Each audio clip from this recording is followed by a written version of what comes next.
Hey YouTube, what's going on? SciGuy29 coming at you here with a different angle and a different looking thing. Is going to try something a little different today in hopes that in the future I can make things a little more uh, easy to see and easier to create some different uh, video types. So I'm going to try this today and see how it goes. Just a few quick things I'm going to show off kind of as an introduction to some things that will be coming up as we go through. A little baseball collector Mike look back here with some of my baseball books. Just put this desk out uh, during the pandemic doing some virtual teaching, and it's a lot easier to use, but I just like to have that as a background. uh, Highly recommend all of these books if you're interested. If you want to know more about them, let me know. So first card I'm going to show is a 78-79 Norm Nixon. This is a set that I'm working on. This came in just the other day. And I'm going to be doing a video on this. I did one, I think, way back. I've got to go back and look. I'm not sure that I did.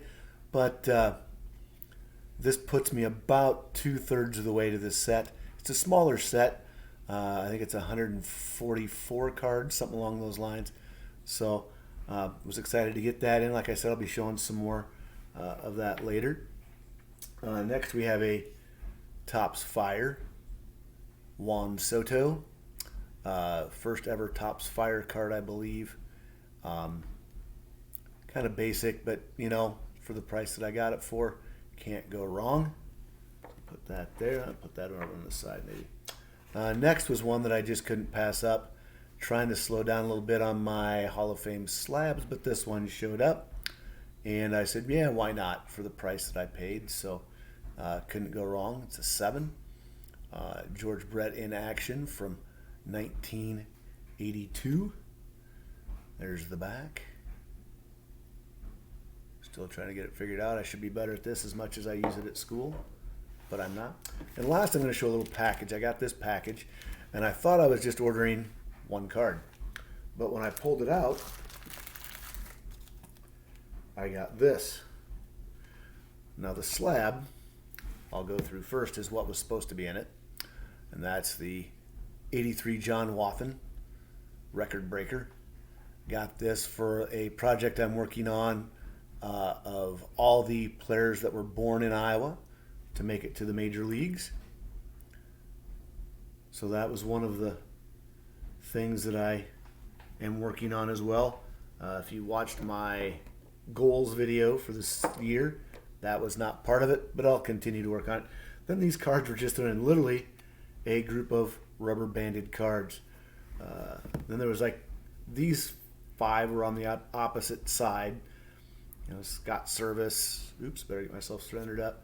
Scott Taylor, Danny Jackson, Ed Sprague, Dan Wilson. Ed Sprague, I always have to laugh when I see his cards. We had a kid, my first school that I coached at, when he played baseball, that Ed Sprague was his favorite player.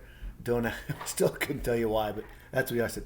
Now, I love the old school rubber band edition with the Tony Gwynn on top. Let's see. I have not looked to see what else could be in here. Tony Gwynn, Gary Templeton, Eric Shaw, Jack Clark, Mark Davis, Gerald Clark, Carmelo Martinez, Ed Whitson, Gary Templeton.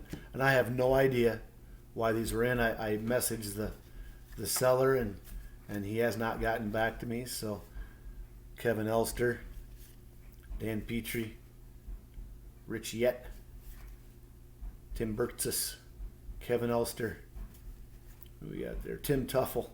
Liked him better when he was with my Twins. Little Doc Gooden action. Oops. Greg Jeffries, supposed to be a next Hall of Famer. Jim Lindemann. 2 Jim Lindemann. John Morris. A couple of John Morris. Terry Shumpert was also a highly regarded guy.